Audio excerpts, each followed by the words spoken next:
Hello, this is a review of the Intel DZ68BC motherboard. This is the one I purchased and received from Amazon, and I'm very happy with it. There's only about 3 drawbacks to talk about. One is when you install it, how do you get the back panel to line up just right?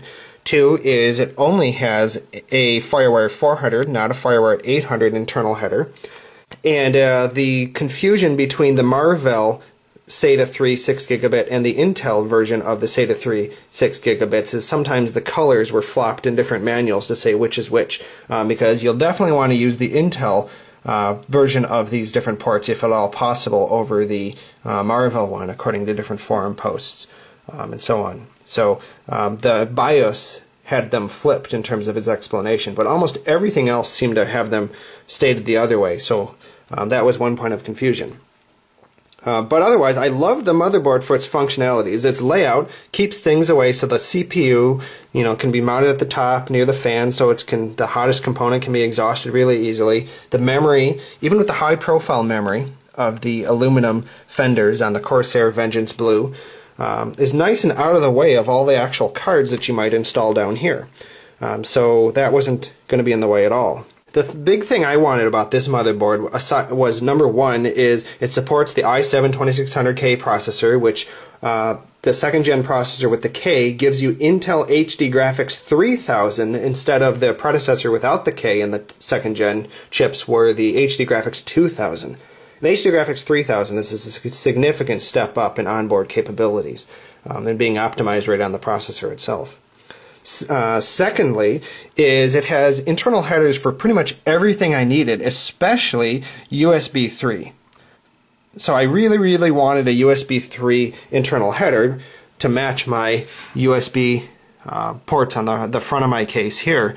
What some devices have you do is when you don't have an internal header, then they give you basically an extension cable you run through your case, out the back, and then they tell you just plug it right on in to the back panel USB. And you're like, I don't want to do that. I want more USB 3 ports, not just move them via extension cable to the front of the case. I really wanted that. It has more than enough USB 2 ports, so here's 4. Each one of these usually supports by default 2 USB ports each. And that's aside from the other 4 USB ports it has on the back panel. They're the black ones. And blue, by the way, means USB 3. Black means USB 2 here. Or white sometimes black or white sometimes can be USB 2. And then the yellow is this always on or higher powered charging, so you can always plug something in and have it powered even when the computer's off. On the back panel we have the FireWire 400 port. And that also matches, there's also a front panel version of the FireWire 400 port there. That's the 1394A is FireWire 400. Again, the only thing missing again was it wasn't FireWire 800. And so back onto this back panel, we see there's a lot of other great things all the way in the back. So the red is your eSATA port, and you have your HDMI, your DVI, your display port, optical, a lot of optical choices from optical out, audio here, but you don't have to plug power into the back or audio into the back of the computer. You also have an HD audio connector on the motherboard as well. So if you have connections on the front of your case, such as I do, here's my microphone and HD audio port for headphones and other things on the front of the computer. That was the longest run. I had to basically run it to the farthest corner of the motherboard from up here, so run down through cable management around the back, and this was the longest stretch, and it just about made it. Of course, that's more the cable length you get, but on this motherboard, oriented in this direction, it puts it at the farthest possible corner. And I actually couldn't find extension cables for this. I had considered doing that, and then I was able to do my cable management in a way that just ran. Now, I like that the motherboard has onboard fan controls for everything. So you have your rear fan, which plugs into the rear fan connector. You have your CPU fan, which connects to the CPU fan port. You have your optional auxiliary fan, which connects down to the auxiliary fan port there. And Again, that's a long run, by the way, and oriented in this direction. This fan actually had a cable long enough, but I'd have to cut across the top of the board. So I bought a rather cheap but very effective 3-wire fan extension cable that I could run down the back, give me some extra room, then I come out here and plug in over here. Then you have your front fan, and that connects to the front fan port. And then you have your front panel little LED lights, power switches, and other things. You don't actually use the reset and switch button here unless you're troubleshooting with the case open, but you plug all these wires in here. Now beware that the wires from your front panel, that are from your front panel things here, that beware that the coloring of those wires do not appear to be an industry standard and do not always match the colors indicated in the Intel manual. So you'll want to read your case's manual, figure out which is which, read your motherboard's manual, and connect them based on the label, not by the color. So definitely look for that. Now in terms of manuals, the motherboard came with an excellent big fold-out poster-like board and a sticker as well that you could apply to the side of your case that gives you a layout with color, diagram, and everything to tell you where everything is. I found that really helpful. It was nice for quick reference. However, you can also go onto Intel's website for the DZ68BC, search for support, go under the support page for it, and go get the latest version of the manual. And you can get a manual that's like this thick. You can get it in PDF, or I chose to print it so that I could reference it more when I was building my case.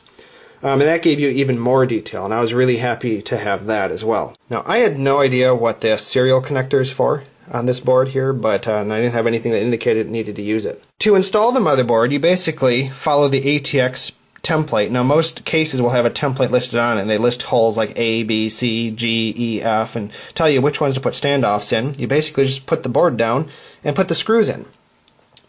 But the thing that I ran into most difficulty with, now it wasn't terribly difficult, but it was kind of annoying, was lining it with the back panel.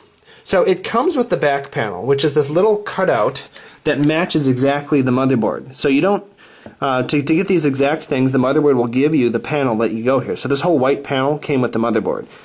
But to get it to line up, it has little standoffs. So do you see these little metal things that stand out?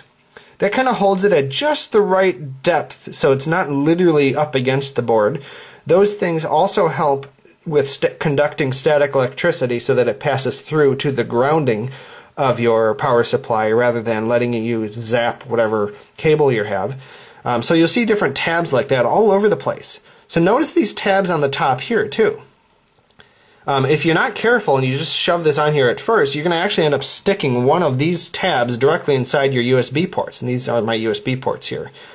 And so what you want to get it under the tab. Now, unfortunately, this thing comes bent up ever so slightly, where some of the tabs are bent outward or bent one way or the other or bent too far. And you have to bend them all back to about, and you got to kind of eyeball it. And you end up putting the board in once, seeing how close it is, and then trying it again. So definitely do some lining up of it with the board outside of the box before you install it into the box, so that at least you got it pretty close. I wish they gave more guidance on bending these and what to do if they were bent too far out of shape. You know, can I just cut them off or what? And I also wanted eSATA on the front panel of my computer. So basically, there's no such thing as an internal header for eSATA. All it is SATA. So what you need is any drive out there, and I use one called EasySATA, that will connect a eSATA port via a normal SATA cable. That's the red wire, and will connect down to here. Now, I was surprised that the motherboard actually did come with wireless network capability. So behind this grate is a wireless network module. Basically, it's about this wide, this tall, and this thick. And it comes with two-sided tape that it wants you to strip there. It wants you to stick it to this or on the top of your computer. On the back of that is this little USB-like internal header, and it connects down over here. So this middle cable here, the one with the blue wire, that's where your internal header for the wireless networking module goes. And now with the computer turned on and through the side panel in the case, we can see what's going on with the lighting accents within the motherboard. Now, it has a skull that lights up, and the eyes light up whenever the hard drive is being accessed. And you see flashing going on here that has to do with the network activity. So whenever that happens, network activity is going on. There's a lot of cool lighting aspects within this motherboard if you have an open panel on the side of your case.